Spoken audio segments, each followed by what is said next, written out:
America is a great nation, but America needs to reflect on her sins. Yes, sir.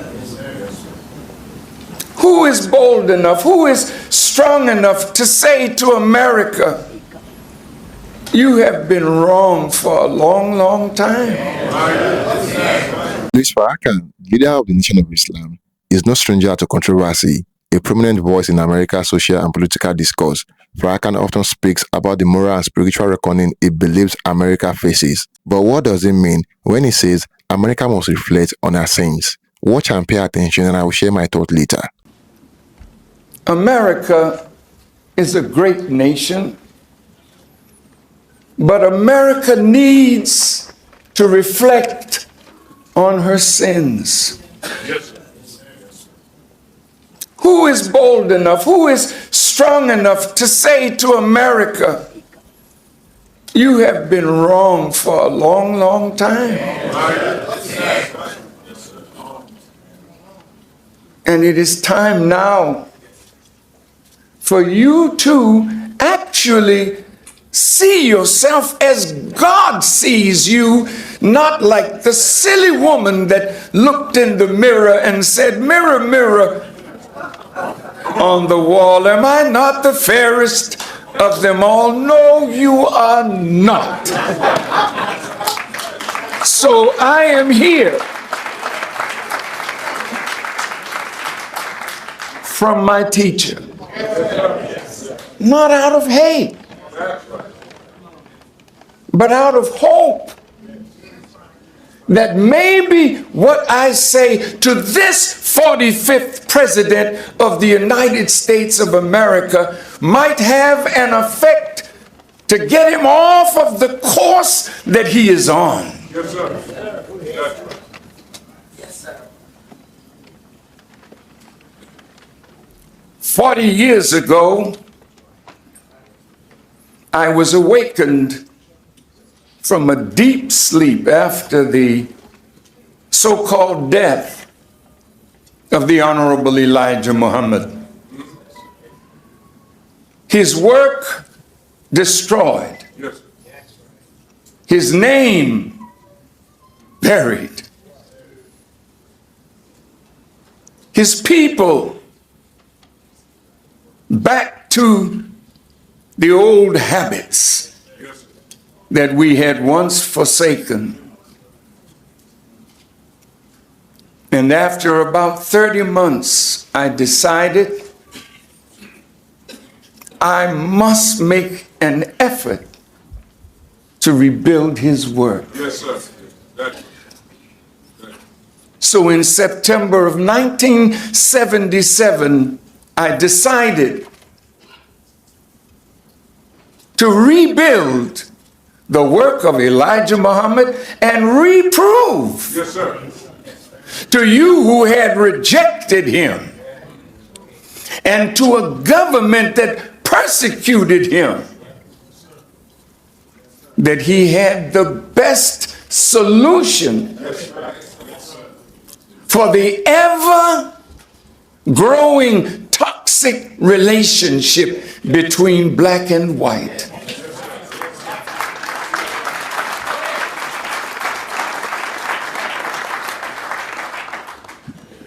So this message is not from Louis Farrakhan. That's right. That's right. This message is from the Honorable Elijah Muhammad through Louis Farrakhan. And it is a final warning Yes, sir. to the government and people of the United States of America. It is a final call Yes, sir. to black people Yes, sir. that you must change the way you think and the way you act, because the time has arrived for you to do better and be better, or suffer the chastisement of God until you submit your will. It's written in the Bible, and I say this to our president. It is written that every knee will bow and every tongue will confess that Jesus the Christ is Lord. Yes, sir. I represent Yes, sir. that Jesus, that Christ that you have been longing for and looking for. That's right. To my Christian family, you got the right name. You got the right man in Jesus, Yes. but you don't have the right identification. Come on. We have to escape the tyranny of white supremacy that is embodied in an image of Jesus that is not Jesus.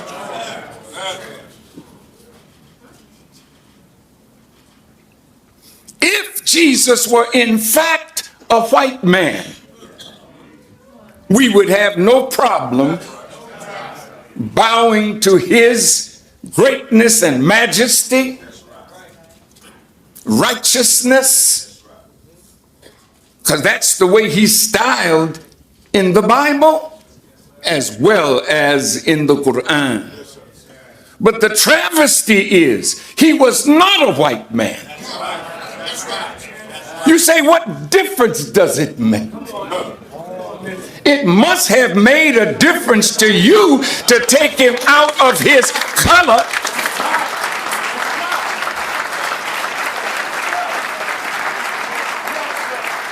so that we would be worshiping your flesh as a Caucasian.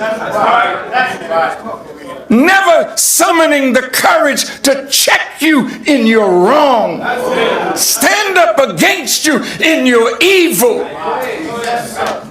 And force you to do better Right. as a people toward us. So today, God has come. And he has raised up a Jesus.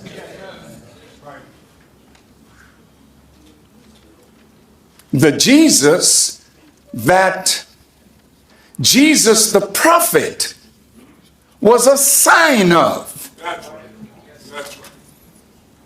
Jesus the prophet who lived 2,000 years ago was a righteous servant of God. He is dead like all the prophets that lived before him. That's right. But Jesus prefigured one that would come in the last days of this world, who would be Jesus, the Messiah, Son of Mary.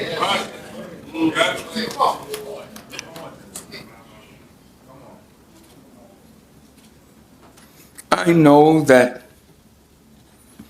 you have these images and you believe you're truly following Jesus. Right.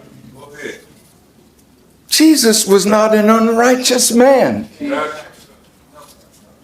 How could you be a follower of his, doing the evil that you do to people that you made Christians?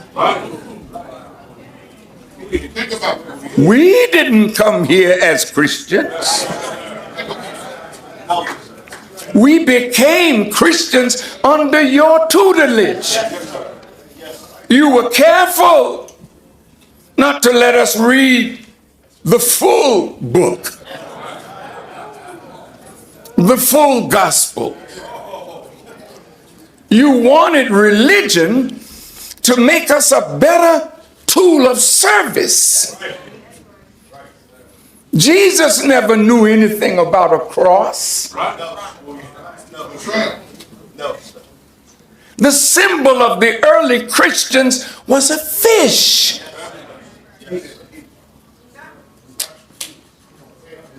So when Jesus met Peter, Peter was fishing. And Jesus said unto him, come and follow me, and I will make you a fisher of men. Taking people out of a murky sea of filth and evil and indecency and transforming their lives in their discipleship of him.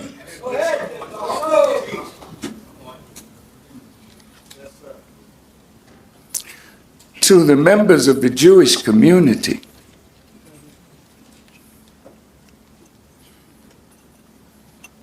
Louis Farrakhan is not your enemy.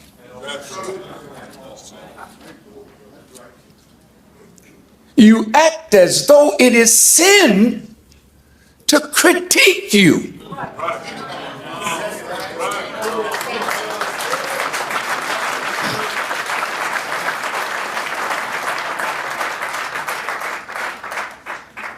How can you be better than what you are to escape the judgment of God if someone does not stand up with strength and criticize your misbehavior in the name of God?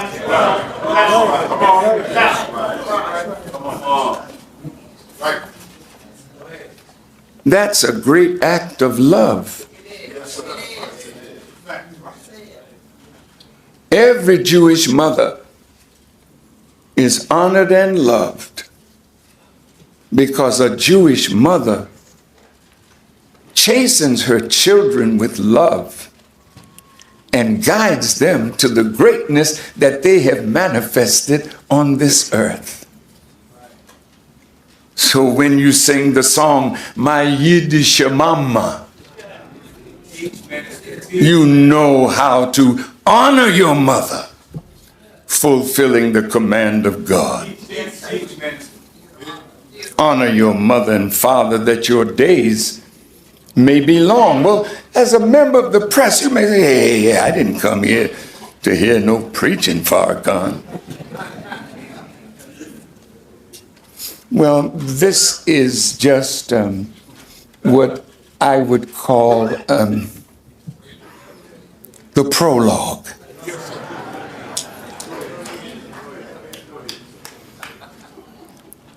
Mr. Trump is an anomaly. Yes, sir. Yes, sir. He's someone that doesn't fit the norm. You expected a man to be like the other presidents. You wanted him to be more presidential. He's so transparent.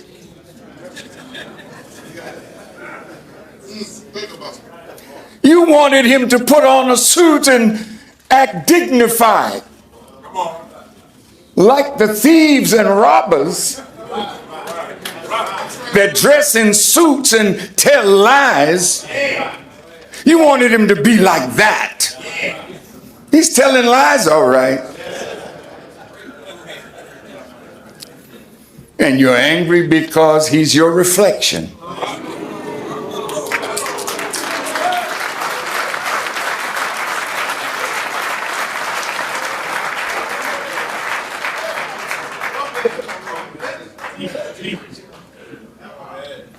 He's an anomaly.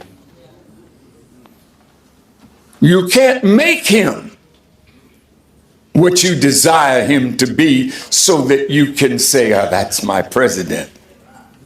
He wasn't made that way. God has him here. What did you say, Farrakhan? Do you think that God is not interested in who is president of the United States of America? especially when it's out of the time of evil. It's in our time now. You Muslims who are present, in the Quran, God and Satan are having a talk, and God is saying to Satan, I've judged you to be erring. Satan knows he's wrong. Any devil knows they're wrong.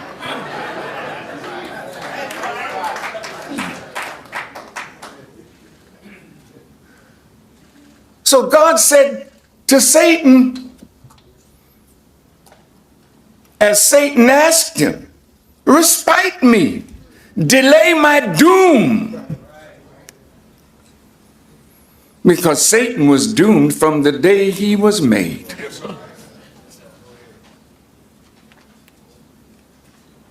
And God said to him, surely you are of the respited ones.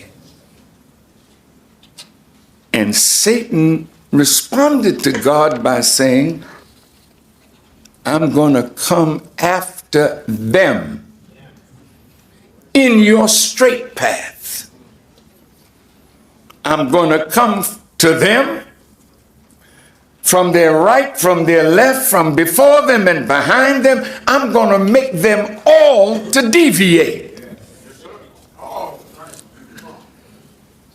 Did you notice that President Trump got in an argument with the Pope? Yes, sir. Yes, sir. What kind of man is he? That he would argue with a man that every president of the United States would go to Rome and kiss the ring. Right. But not Donald Trump.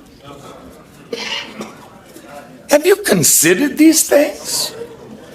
The Pope said, well, he's wrong because he's building walls instead of bridges. That's a nice thing for you to say, Pope Francis, because there's a wall that you all have built that walls you off from the poor and the destitute. How could you say he's wrong for building a wall when Nicholas V, a predecessor, signed a papal bull giving the kings of Portugal and Spain the right to come into the Western Hemisphere and take the resources of the indigenous people, and if they would not convert, kill them. Yes, sir.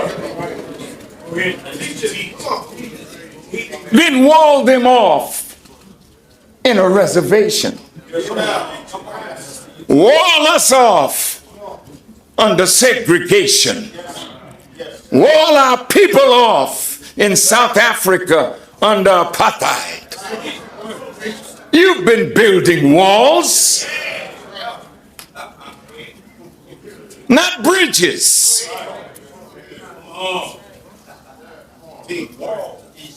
So President Trump called that a form of hypocrisy. Yes, sir. Yes, sir. You have no right to condemn him, he said, for building a wall or telling him he's not a Christian. Suppose I told you that you are not Christian. Right. How could you be? 2,000 cases of pedophilia before the Vatican? How could you be?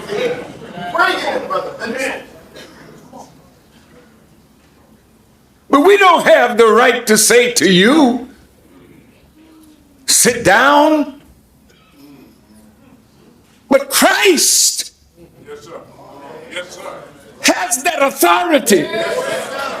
No masquerading in his name. The masquerade is over.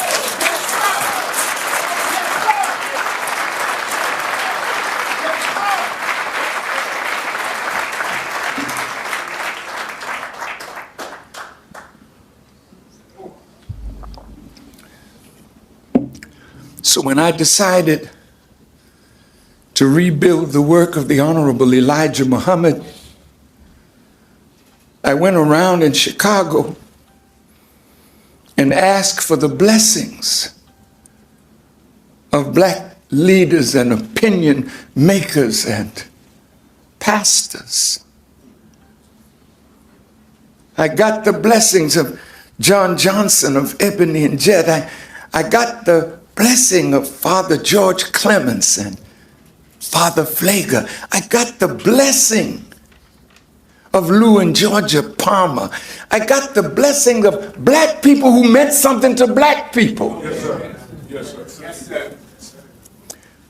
But when it was heard this month, 40 years ago, on Cottage Grove Avenue at the Institute of Positive Education under the guidance of Hakeem Madhubuti, that I was going to rebuild his work.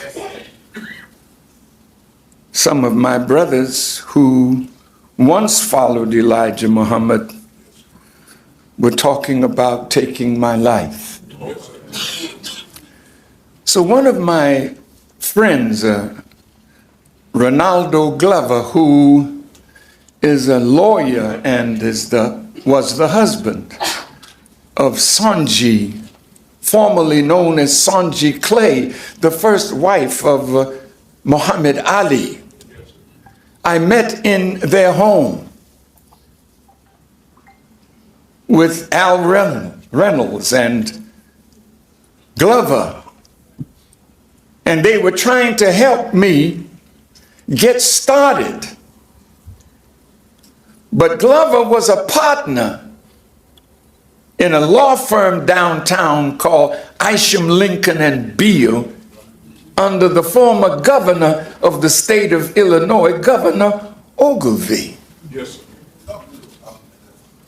So they brought me to Governor Ogilvie, who, I think it was Nixon, wanted to make him head of the FBI. He turned it down. And Glover said to Governor Ogilvie, Farrakhan is trying to rebuild the work of his teacher, and there's talk about assassinating him. What would you advise him to do? Governor Ogilvie looked at me and said, Farrakhan, I would stay in the public. Keep on speaking and getting people around you. That would make it more difficult for you to be assassinated.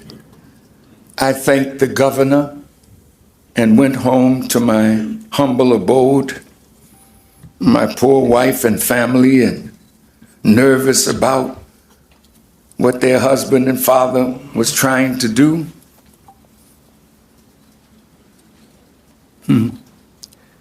And I sat down in a chair. I had a refrigerator at that time that had a push button door. You push the button and the door would open, and the refrigerator looked brand new because there was nothing in it.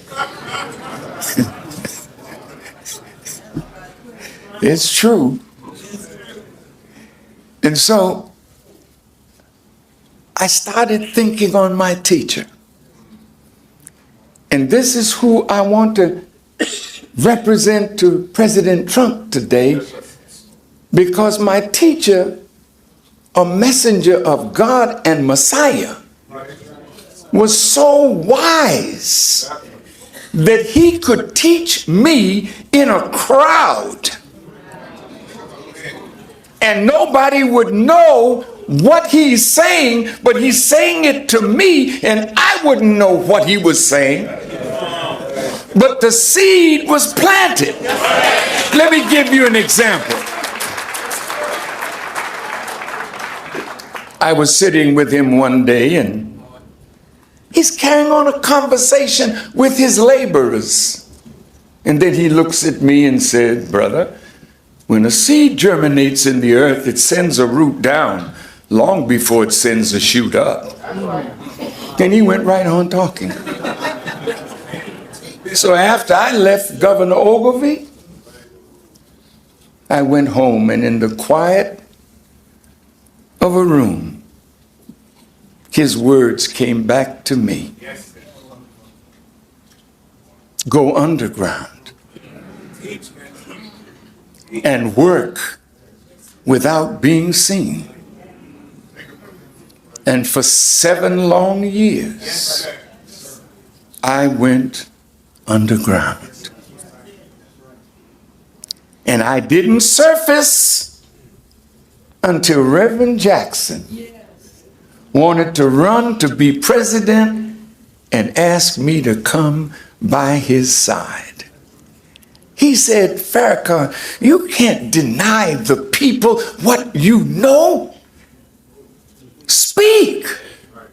And I have to tell you, it was Reverend Jackson that brought me out of hibernation. And my first interview was with a young lady named Jamie Gangel. I think she was an NBC reporter. She asked me questions, I gave her straight answers. And then Jesse got in trouble. You know the history. I'm just touching it, because it leads to what I'm going to say in detail to President Trump.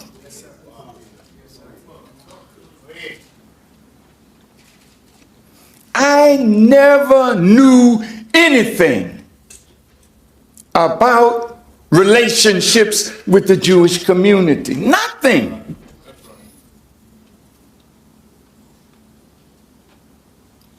They hired me to sing or dance or play. I did that. I went to their homes and I ate chopped liver.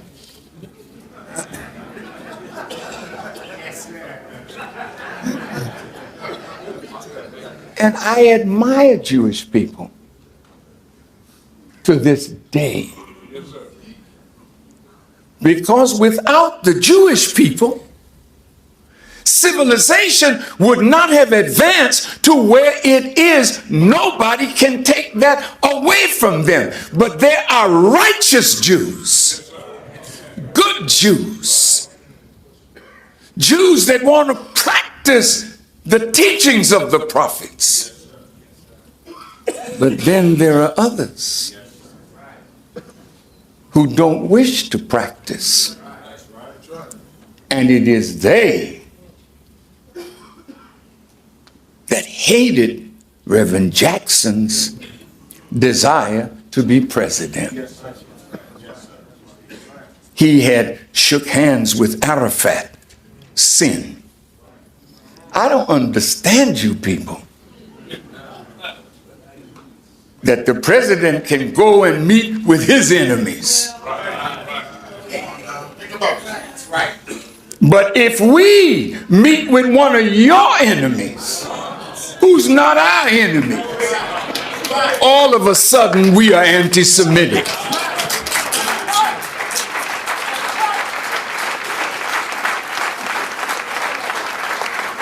Every black man of consequence was called an anti-Semite.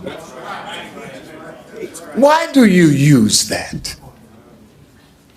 When these people don't hate Jews,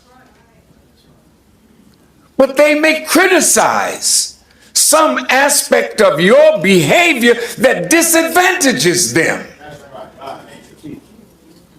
And if they do, you punish them. For decades, Louis Farrakhan has argued that America's past and present injustice, slavery, systemic racism, economic inequality, and foreign interventions are not just political issues but moral failings. He believes this action have spiritual consequences that cannot be ignored. In his speeches, Farrakhan often references slavery as the foundational sin of America. He claims that the exploitation and dehumanization of black people have left a legacy of pain that continues to shape society today. Farrakhan often invokes religion principles, asserting that America must atone for her sin to avoid divine judgment. He sees societal issues like violence, corruption, and moral decay as symptoms of a deeper spiritual crisis. According to Farrakhan, these events are not coincidence but warnings. He warns that without repentance and systemic change, America is on a path to self-destruction. Beyond domestic issue, Farrakhan critiques America's foreign intervention, calling them acts of imperialism. He argues that this exploitation of other nations mirror the injustice committed at home. Farrakhan believes these actions contribute to global instability and tarnish America's moral standing in the world. Farrakhan's message is clear. America must confront her history honestly, acknowledge her wrongs, and take meaningful steps toward justice and equality. He sees this as the only path to redemption. Whether through reparation, policy reform, or spiritual awakening, Farrakhan calls on leaders and citizens alike to reflect on their role in building a better America. Louis Farrakhan's views provoke strong reaction. To some, he is a prophet warning a nation in crisis. To others, he is a polarizing figure. But love him or hate him, his message challenges us to ask, what kind of future are we building if we do not reckon with our past?